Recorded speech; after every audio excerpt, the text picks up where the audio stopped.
Hi everyone! This is Jeff and welcome back to my channel kung saan pinag-uusapan natin ang personal growth, personal finance, and how we will achieve freedom mentally and financially. In this video, pag-uusapan natin ang aking portfolio at kung ano-ano yung aking mga past mistakes financially at mga lessons that I learned during those times na nakatulong sa akin para ma-achieve ang portfolio ko ngayon. And the information that I'm going to share in this video is meant to inspire and not to brag. So please take my words on a positive note. Also, sa latter part ng video, isi-share ko sa inyo kung ano-ano yung mga lessons that I learned or yung mga good money habits na ina-apply ko up until today na sobrang nakatulong sa akin para ma-achieve ko yung portfolio ko right now.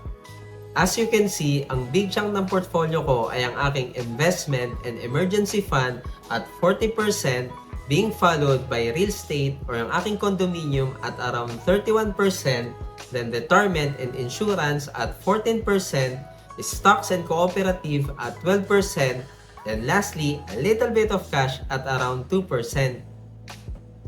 Bakit ganitong pagkakasetup ng aking portfolio? I-share ko yan sa inyo sa ating mga next videos. But for now, ang i-share ko na lang muna sa inyo ay ang aking mga ginawa para ma-achieve ko ang portfolio na to. Let's start with paying yourself first. In my opinion, ang hindi paggawa nito ang mostly na pagkakamali ng mga Pinoy.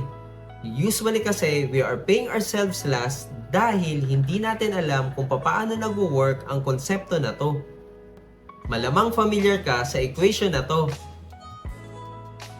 Ganyan natin dinidistribute ang sweldo natin every payday. Ang problema sa ganyang setup, most of the time walang natitira sa atin. Tama?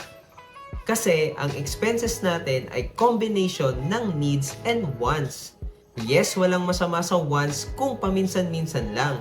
However, kung araw-araw na or madalas na at may impact na when it comes to our financials, doon na tayo nagkakaroon ng malaking problema.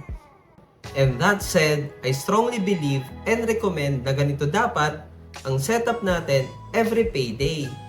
Definitely, may mga expenses tayo na non-negotiable such as home or rent payment, food, medicine, or utilities, but we just need to make sure na talagang inuuna natin ang needs natin over our wants. Another action din that shows paying yourself first ay ang pagkakaroon ng emergency at investment funds. Iba kasi yung pakiramdam at assurance na meron kang na-save sa bank account mo na anytime pwede mong magamit. And this also gives peace of mind that avoids stress emotionally and psychologically. Investing to yourself. Hindi ito yung pagbili ng kung ano-anong mga material na bagay tulad ng gadgets or mga alahas. Instead, investing to yourself means yung paglaan mo sa sarili mo either ng oras or ng pera para matuto ng mga bagong kaalaman ng tulad ng mga online courses na makakatulong sa'yo to achieve your financial goals or financial freedom. Isa ito sa pinaka nakatulong talaga sa akin. Natuto ko how to manage my money and how to invest. Like for example, sa stock markets or how to put up your own business. Dahil din dito, nagkaroon ako ng higit sa isang income stream na nakakatulong sa akin financially. Aside dito sa aking full-time job as a manager. Natutunan ko din ang kahalagahan ng retirement fund which I really believe na makakapagbigay sa akin ng peace of mind kapag na-hit ko na ang retirement age at hindi na ako capable na mag-work pa. Late gratification. Sobrang laking tulong nang maintindihan ko ang good money habit na to. Mas naging priority ko ang saving over spending that leads sa pagkakaroon ng pera na pwede kong magamit sa investments or if may opportunity na mag-come up. At dahil din dito, mas iniisip ko na yung kinabukasan at yung mga possibilities such as emergencies na inevitable naman talaga mangyari sa buhay natin. Meaning, mas nagiging priority ko na yung mga bagay that really matters and adds value sa aking overall well-being. Avoid trying to look rich. In my opinion, isa ito sa pinakamaling mindset na unfortunately meron ng mga Pinoy. And to be perfectly honest, naging guilty din ako dito at some point. Naalala ko tuloy yung mga times na bumibili ako ng mga gamit dahil sa brand names at hindi dahil sa quality and usefulness. Kaya sobrang halaga na maging educated din tayo when it comes to financials. Otherwise, hindi natin magiging priority yung mga bagay na makakatulong sa atin in long term. Allow me to share yung trick na natutunan ko bago ako bumili ng isang bagay, especially kung out of budget na and kinda pricey na. First, kinocompute ko yung salary ko per hour or per day. Tapos, imamatch ko yung amount na yon sa bagay na gusto kong bilihin.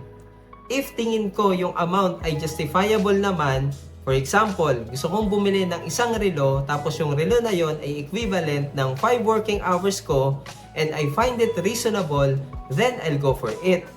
Pero kung tingin ko hindi worth it i-sacrifice yung 5 working hours ko para sa relo na yon, then pag-iisipan ko muna at ipagpapaliban ko muna yung pagbili. And besides, the goal is to become rich and not to look rich. Yung information na shinare ko sa video na to ay iilan lamang sa mga good money habits na ina-apply ko up until today. Also, patuloy pa din po akong nag-aaral at natututo when it comes to personal finance.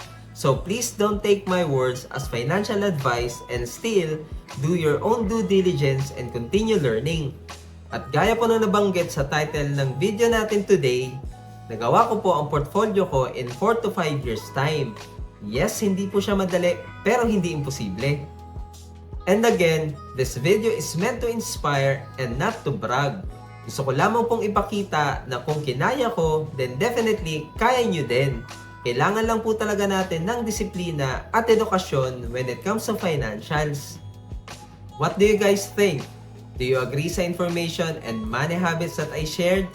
Please let me know your thoughts in the comment section below. I really love to also know your insights regarding this topic.